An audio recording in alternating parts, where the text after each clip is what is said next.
Welcome to the Buddhistisches-Tarapalita podcast. Join us for live recordings from classes, insightful talks, and guided meditations.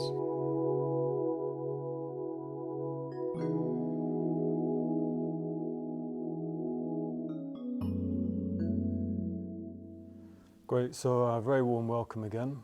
As always, if it's your first time, I hope you had a good meditation with Dharmasara next door.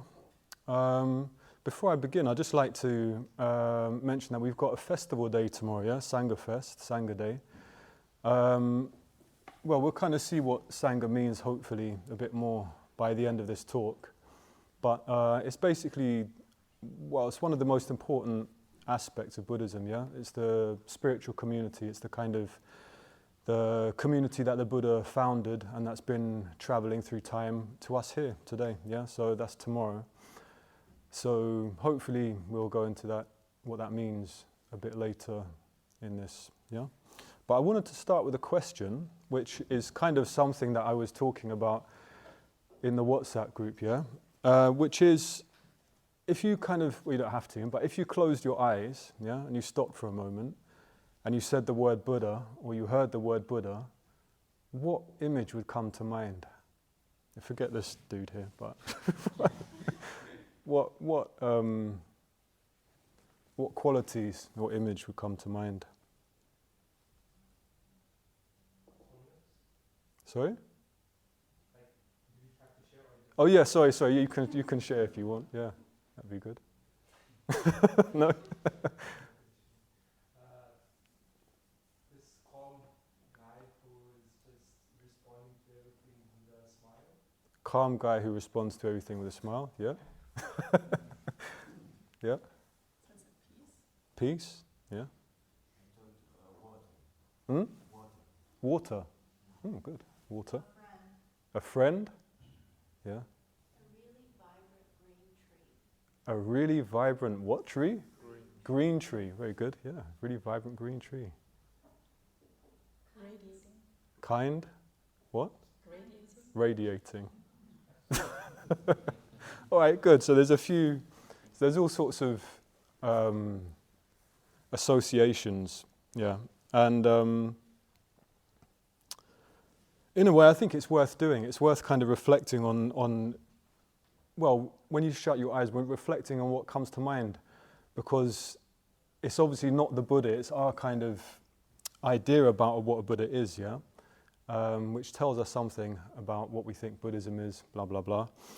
But the real reason I wanted to ask in a way is because kind of depending on how you see the Buddha in your mind, if you have a kind of clear vision of the Buddha in your mind, depending on how you see the Buddha in your mind, that will inform you, that will dictate how you think this community should look like, What you think Buddhists should be like, what you think the spiritual community should be like. And it seems like people have many different kind of ideas about, not necessarily here, but in general, people have different ideas about who the Buddha is, and therefore have different ideas about what the community should be like, that he is the seed of, the founding seed of, And sometimes people have very different ideas, So that's what I wanted to look at a bit. So it's a bit, okay, I'm going to caricature it a bit, but there is kind of how some people see the Buddha, or at least how the Buddha is kind of appears in a garden centre or an IKEA, There's loads of Buddhas now, you go to IKEA and you just want to rescue all these Buddhas, you think, oh God, what's going on here? And there's also these other strange Buddhas that obviously don't exist in the tradition, that have emerged, which are like these little sweet Buddhas, like relaxing, you think, I'm not sure that's... Anyway, so how some people see the Buddha like, he's got well-ironed orange robes, He's got a nice top knot, maybe with a gel and hairspray, looking very clean. He's polite, probably. He's nice. Civilized. He's civilized. Kind of harmless. Understanding, relaxing, maybe. Sensible, probably. Moderate. Maybe a bit limp. I don't know. Maybe sitting on a big plastic lotus flower, something like this. So that's kind of that is actually one version of the Buddha that springs to people's mind if they think about it. Or maybe I'm just caricaturing, I'm doing it for fun, it doesn't matter either way. But there is a kind of alternate, well, there's many different alternate versions or visions of the Buddha, yeah? And, well, I've been away, I was on a solitary retreat for the past 2 weeks, and this kind of alternate vision of the Buddha is one that's been growing in my mind, or was growing in my mind a lot over the past 2 weeks. And actually, I think it's a version that's been growing in my mind over the past years, probably since I got into Buddhism. It's probably the version or the vision of the Buddha, the version of the Buddha that I've found most inspiring over time. And it's one mainly that I think I've come to know through the founder of this particular tradition, Sangha, and other friends and teachers, and actually probably, I would imagine, all practicing Buddhists at a certain point, yeah? So, well, I'll tell you what that version is like a bit more in a minute, but it kind of arose for me on this retreat because, well, after a night of terrors, you might call it, yeah? So I wasn't exactly massively far away. I was in the mountains, like not so far from Alicante, no electricity, yeah? And no humans, no human contact for a couple of weeks, just 2 weeks, but no humans, yeah? And darkness at night, yeah? Candles. I didn't do a lot of meditation, actually. I couldn't really do a lot of meditation, so I ended up doing 3 rituals, pujas they're called, a day, yeah, and chanting a lot of mantras, and it was a kind of, I don't know what you call it, a bit of an underworld journey for me, yeah. I don't know what it's like for other people, but if you're by yourself for a long period of time, for some people, you start having voices, don't you? Different characters emerge. I started giving them names, yeah, and they were there, so we were all there, and it felt like a kind of, my psyche was beginning to loosen up, yeah. More of a multiplicity rather than a singularity, rather than just like singular Tarapalita as if that exists. Just these multiple kind of aspects of one's psyche, yeah? So things loosen up. And I kind of was waiting, because it always happens to me on retreat. I normally get one night of terror, yeah? There'll be some kind of night where something happens in my psyche and the most innocent things start to terrorize me, yeah? And I could feel it happening. And I thought, oh no, it was coming. And so I kind of went back into this hut. I kind of locked the door. There's no one there. It's not exactly, it's fine. It's 21st century. It's safe, yeah. In Spain, that is, anyway, in this part of the world. But then I heard something on the roof. Yeah, it sounded like a monkey. And I thought, oh my God. And like the fear just went, and something started ripping something off the roof. And then there was something else on the roof. I thought, this is too much now, yeah. But then I remembered there's these creatures called pine martens. Yeah, I don't know if you know what they are. They're like little bears. They're like little badger bear things, yeah. And they were going mad on the roof, and then I kind of calmed down a bit. And then I went to bed, and I had this dream that I was this kind of pig trying to get into this toilet, and there's a person in the toilet trying to keep me out, and I didn't want to go into the toilet, but I couldn't stop myself, and it was like, it was actually like a nightmare, right? I woke up like, and then I remembered the Buddha, yeah? So I thought, I'm really scared here, yeah? That was it sounds completely mad, but I was like having this terrible nightmare. And I thought, oh yeah, what did the Buddha say about fear? So the Buddha, before the Buddha, was in these dark forests, yeah, in northern India, 2,500 years ago, by himself, where there are dangerous things like tigers and snakes, and bandits and ghosts and all kind of things, yeah? And he would just carry on doing what he was doing. So he would allow it to arise and he would allow it to pass, yeah? If he was walking, he'd feel the fear arise and he'd just feel it pass. If he was lying down, he'd feel it arise and he'd feel it pass, yeah? So he watched it come and go, and he didn't allow it to kind of alter his actions, yeah? So that's what I did in my own little way. I was lying there, I was like, all right, just stay with it. And it kind of arose and it passed, yeah? And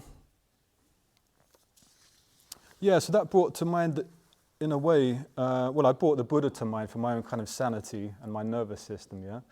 But it brought the Buddha to mind in a different way, yeah? So it brought the Buddha to mind as this figure, like I say, 2,500 years ago, in these wild forests of northern India, yeah, alone. No mod cons, nothing, yeah. Like I say, all these sorts of wild animals that are actually scary, like tigers and snakes and all kind of strange creatures and people wandering around, yeah, and that was his life.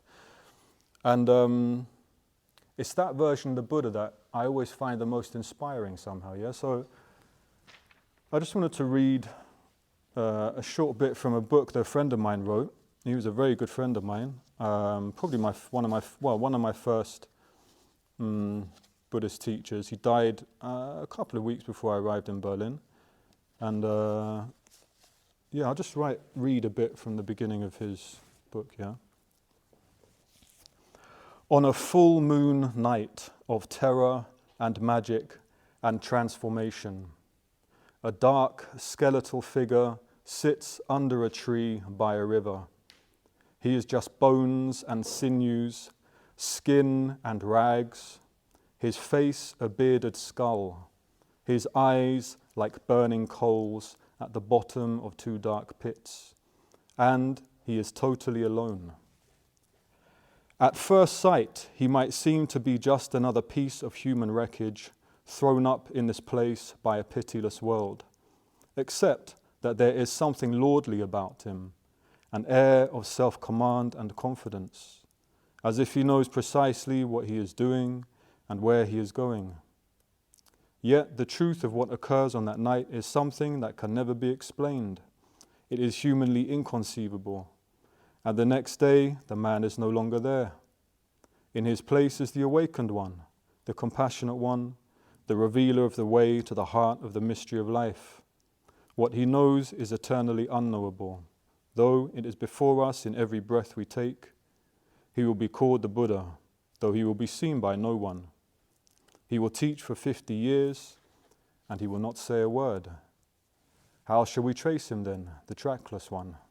Yeah, he's referencing an older scripture when he says the trackless one. Yeah. Yeah. So this alternate vision, I found incredibly inspiring. Yeah. Something kind of undiluted. All these primal figures, these the kind of, maybe he's alone, maybe he was alone, naked, maybe matted hair, dreadlocks. Meditating in the dark, in nature. Yeah, more like a shaman than what we might come to necessarily think of the Buddha, usually, yeah? Yeah, so I think it's important to remember this Buddha, yeah? I don't know if it's a Buddha that we're that familiar with when we think of the Buddha, but I think it's really important to remember this, you know? There's this element of wildness to this character, having overcome fear, able to journey in the underworld, yeah? All these kind of different realms of human mind and experience in the underworld, to dwell with the gods apparently, yeah, gods of brilliant light, yeah, these different figures.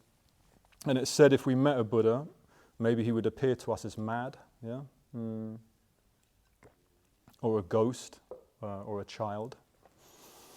Yeah, so when you're alone, you start to realize, I think, how it's kind of extraordinary, yeah. I don't know, I find this figure extraordinary, this kind of blazing figure alone in a forest, yeah, knower of worlds, liberated, no fear of life, no fear of death, yeah. He's done it. He's freed himself from everything that we are caged by and we don't want to be caged by. Gone, yeah. So he sat alone in this kind of awakened state, this free state, and apparently he had a thought about, maybe I should communicate this, yeah? Maybe I should kind of communicate what I've discovered, but he thought, it's just too subtle, yeah? It's too difficult. People will not get it. People are obsessed with, can't help but think in terms of this and that, in terms of solid things as real things, yeah? Trapped about their worries and status and comparison. Group animals, yeah, basically. Yeah, not what Bhante would call a real individual. But then, and that's why I brought this picture, maybe I'll just describe this picture instead of going over the whole story, yeah? So, he has this, you can come and have a look at it afterwards. You see it? Yeah, This character here is called Brahma Sahampati, yeah? So it doesn't matter how you want to take it. You can take it psychologically, literally, it doesn't matter, yeah? So you have this God turns up when the Buddha's having this thought and says to the Buddha, no, it is worth teaching because there are people with a bit of sensitivity about them, yeah? A bit of intelligence, with little dust in their eyes, and they will understand, yeah? And then the Buddha decides, yeah, I will communicate. And he has this vision of us as humanity as a pool of lotuses, yeah? So I really love this picture. It's by Aloka, yeah? Aloka's fantastic icon painter. And so, yeah, the Buddha had an image of us as lotuses, yeah? Some of us coming through the mud, some of us a bit further up in the water, some of us breaking through, yeah? It's a really lovely, it's a lovely vision of humanity, yeah? So the Buddha goes off and goes to look for his old friends, yeah, that he was with, his old ascetic friends. And on the way there, funnily enough, the first person, which is quite interesting, that I think it's the first person that the Buddha meets. I might be wrong, maybe the second person. Either way, first or second, he bumps into this guy, yeah, and this guy comes across the Buddha, and he's so impressed with the Buddha, yeah. He's like, wow, look at this. I think in that period of India's history, especially 2,500 years ago, well, actually in many parts of the world, spiritual issues and truth, philosophy was at the forefront of people's minds. Like for us, it's like iPhones and AI and all this. For them, it was to do with what you might call an inner journey, yeah? So people could recognize these things a bit more swiftly, I imagine. So this guy sees the Buddha, yeah, and says to him, you look good. What are you? Are you a god? He's like, no. He's like, oh, so you're a man? No. A sort of spirit? No. And the Buddha says, I'm a Buddha. Yeah, a different category of all these things, fully awakened. And the guy kind of goes, oh, yeah, good for you, nice, and walks off. Just forgets about him, yeah, which is actually quite interesting to have that at the beginning of a tradition. It sort of points to the fact that we probably could well not recognize a Buddha if we saw one. We might think we would, but we probably wouldn't, yeah? Who knows? Anyway, so over a couple of weeks he finds his friends and he teaches them, yeah? One by one he teaches them and communicates with them probably in a very unsystematic way, yeah? It's much more direct, raw experience. You had this person who's freed themselves and he meets his other friends. And you can just imagine these people with very vivid, alive psyches, yeah, energy, and serious about this stuff. They've all been kind of looking for this, whatever this is, or looking for a state beyond suffering. And here's this kind of their old friend who turns up, and there's an interaction, yeah? So it's hard to say what that would look like, but yeah, it certainly wouldn't be sitting there with a blackboard and sort of pointing things out. It'd be something much more direct, right? So it's impossible really to say what a big thing this is, yeah? It's a huge thing. It's a kind of crucial moment for Buddhism. And you could also say it's a crucial moment for world history, yeah? I know that sounds like a huge thing to say, but it's true, isn't it, really, when you look at it? That enlightenment is not basically just a singular experience, like a one-off thing that happened to one person. It is actually something that can be communicated. Well, the path can be communicated, rather, yeah? And so in that moment, you could say a spark leapt across the darkness, yeah? And that's the real reason why we're all sitting here today. And they're our spiritual ancestors, yeah? And the beginning of a tradition, yeah? So I got interested as well recently in this whole business of traditions, yeah? And you could say, from the beginning, Buddhism has always been like a friendly invitation, yeah? It's always required, I would say, yeah, it's required curiosity and self-reflection from the people coming to it. Yeah? It can't be, it's never a thundering command from above, yeah? It just doesn't work like that, it can't work like that, yeah? So that's how this tradition spread, and we're part of that tradition. And, well, because it's Sangha Day tomorrow, Sangha Fest tomorrow, I thought it'd be good to have a look a bit at this business of tradition, yeah? Because the word tradition, again, is another one of those words. When you hear the word tradition, it conjures up all kinds of things in people's minds, yeah? All kind of, sometimes people have a very positive association with the word tradition, sometimes, I might be wrong, but maybe in a place like this part of Berlin, the word tradition's not so Interesting. I don't know. Yeah, and I want to explore it via a quote that, well, I went to visit Arloka, who painted this, yeah, and he's an amazing character, yeah. He's actually a really important figure, not a very well-known figure, but a really important figure in modern Buddhism, yeah. It really is quite something. There's a very tiny number of icon painters in the world now, like real icon painters. I don't mean just people that replicate images. I mean people that actually go into the depths of their own practice and then produce an icon or an image that is not new in a sense. Yeah, maybe there's a kind of a language of symbols that still exists, but in terms of its energy and its spirit, it's not just a reproduction of what's gone before. Yeah, so there's very, very few people that are doing that, and also very few people that these days, unfortunately, have the technical skill to be able to pull it off. Like I have quite a few friends of my generation or younger that have been to art school, and I asked a few of them. I don't want to disrespect anyone who's been to art school, but I've asked them what they were taught technically, in a sense, and some of my friends say not much. Actually, it was all very conceptual in terms of like, so Arlok is one of those generation who spent the first, I think, year learning how to mix pigment, yeah, how to try and figure out how to create different pigment and color, yeah, then drawing, blah, blah, blah, so he can actualize these things in a very deep way, yeah, and there's a place called Padmaloka, and he's basically painted icons for this whole shrine room, yeah, and he keeps going, and anyway, I went to see him, and his house, he lives with his wife Padmajoti. They're such lovely people, yeah, they're both artists.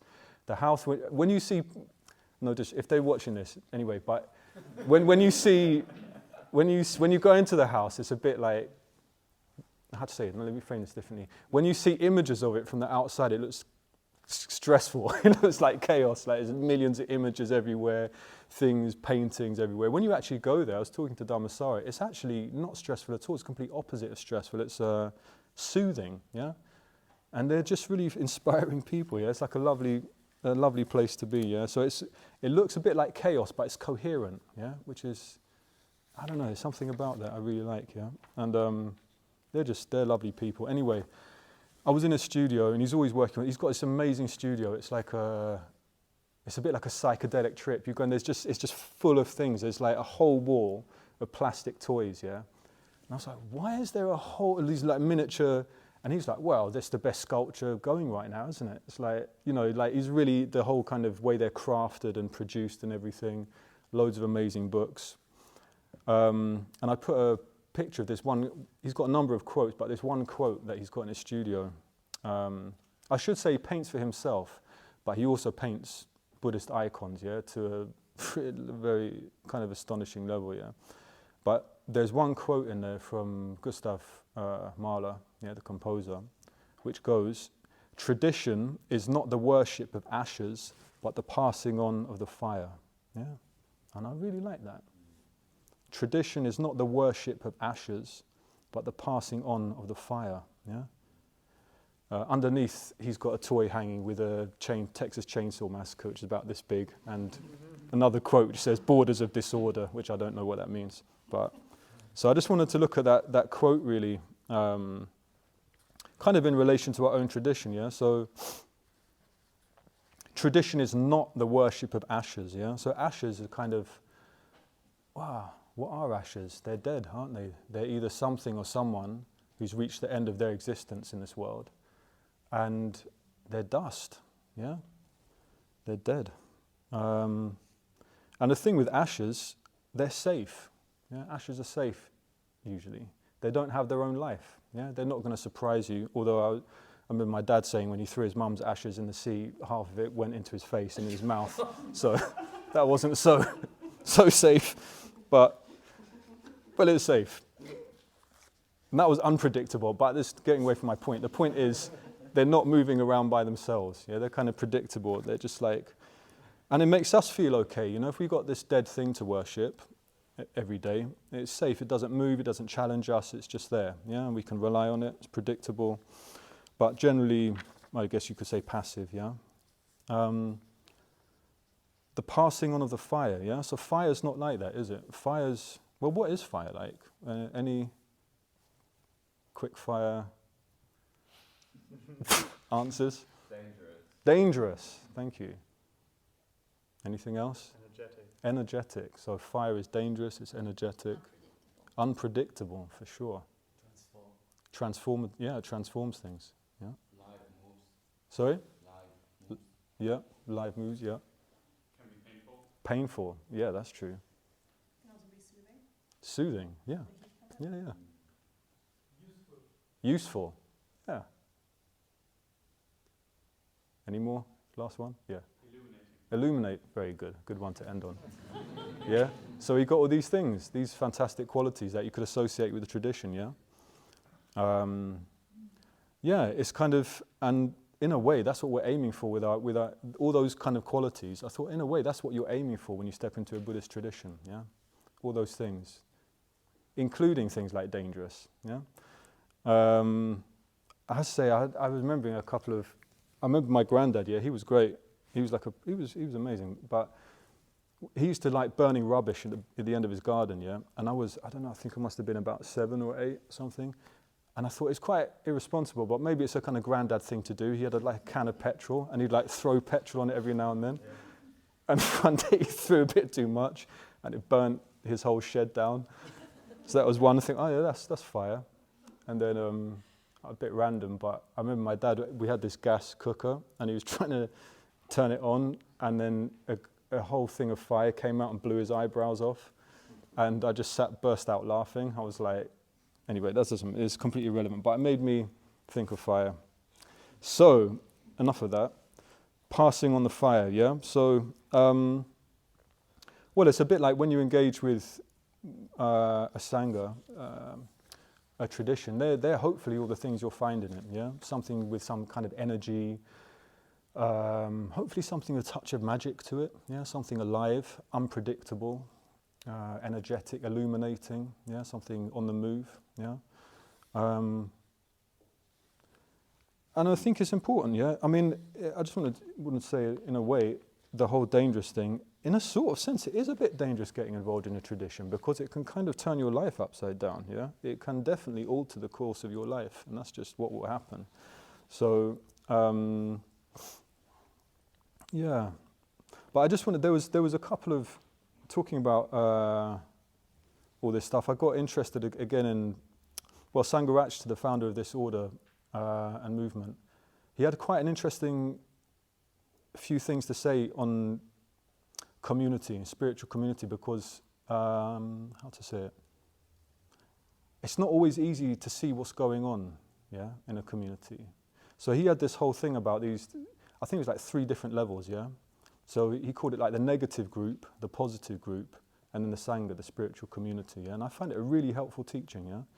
So, and I've been involved with all 3 of them, yeah, and unfortunately probably will be involved, well, in the negative things, the good things, and what you might call a spiritual community, yeah. And so in a way, a community like this can be those different things at different times, yeah. So the negative group, what's that? It's a bit cult-like, a bit culty. There's kind of in-groups and out-groups. Yeah, you can get into that sometimes. Kind of excessive gossip, yeah.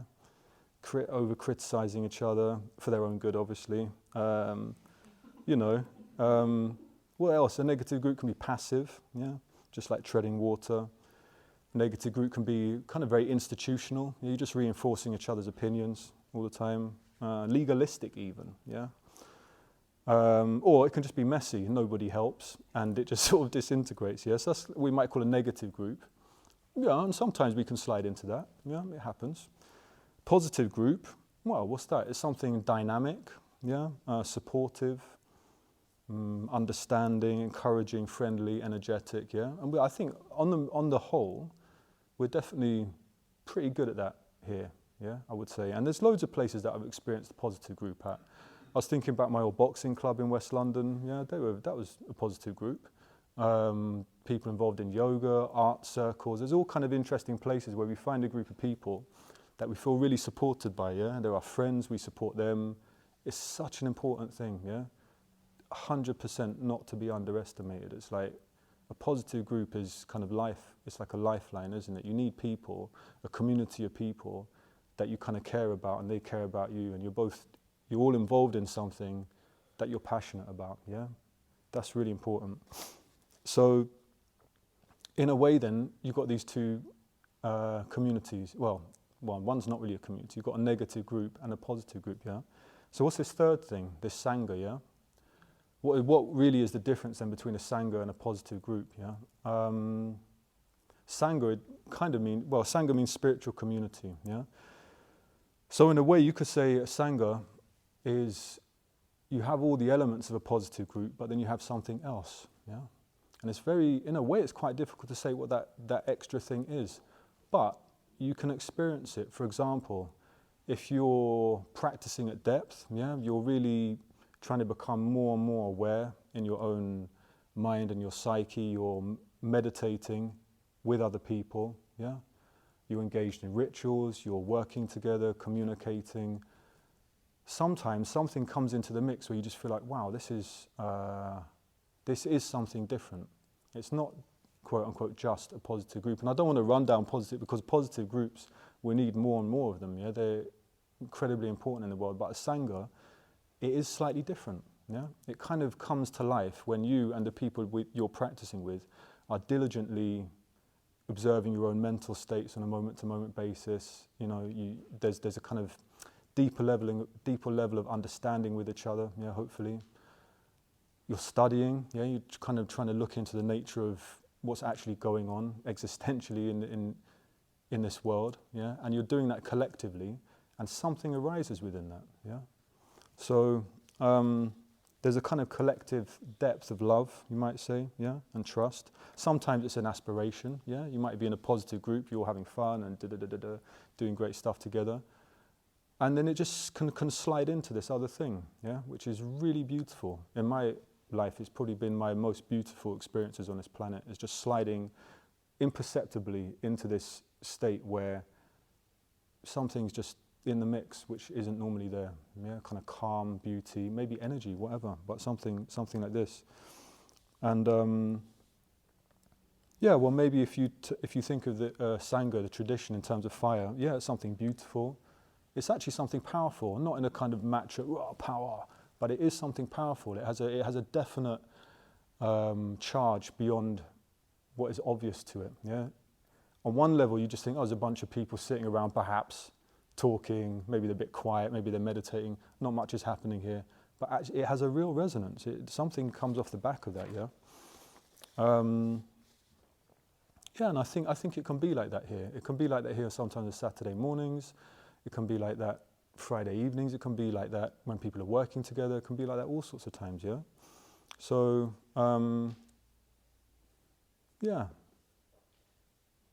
Anyway, that was kind of mainly what I wanted to talk about. Maybe I'll just finish by saying, it's a bit of a random leap, but I'll finish by saying, if you haven't been to the Humboldt Forum and seen the Buddhist section there, I think it's well worth going, because there's all these kind of artifacts, yeah? I mean, I think Germans are very good at like stealing wholesale these enormous things like caves, and like in Britain they sort of fumbled it a bit, they just nicked a few bits and bobs, but they were a bit more systematic. So there's like a whole cave in there, yeah? And you see all these extraordinary objects and paintings where some of them you look at and you're like, that is definitely the passing on of the fire, yeah? That someone has really been deep in this thing and created this object that survived unbelievably through thousands of years. And it gives you a sense also of like, oh right, this is kind of what we're doing here. We're kind of carrying on this kind of thing, yeah? And if you notice, some of the images there are more alive than others, yeah? Some of them are a little bit formulaic, and some of them definitely seem like they've got life coming from their own side, yeah? So I would definitely recommend going there. And it's a bit of a rambly talk thing, but I just thought I'd finish with reading that quote from my friend again, just because I love him, and why not? And there's a tiny little bit extra, yeah. On a full moon night of terror and magic and transformation, a dark skeletal figure sits under a tree by a river. He is just bones and sinews, skin and rags, his face a bearded skull, His eyes like burning coals at the bottom of 2 dark pits, and he is totally alone. At first sight, he might seem to be just another piece of human wreckage thrown up in this place by a pitiless world, except that there is something lordly about him, an air of self-command and confidence, as if he knows precisely what he is doing and where he is going. Yet the truth of what occurs on that night is something that can never be explained. It is humanly inconceivable, and the next day the man is no longer there. In his place is the awakened one, the compassionate one, the revealer of the way to the heart of the mystery of life. What he knows is eternally unknowable, though it is before us in every breath we take. He will be called the Buddha, though he will be seen by no one. He will teach for 50 years, and he will not say a word. How shall we trace him then, the trackless one? No one who saw the gaunt, ragged figure sitting motionless day and night would have seen anything out of the ordinary. Meditating ascetics were not an unusual sight in northern India in the 5th century BCE, any more than they are today. Yet we have all seen images of this particular man sitting cross-legged, eyes lowered, during those days and nights. There is a decisive energy in the unshakable poise of his posture, ineffable wisdom and fathomless compassion in his half-smile. This image remains, 2,500 years later, the archetypal symbol of the spiritual quest. Where nothing seems to make sense anymore, it is his face that looks out at us with the assurance that there is another way. Thank you.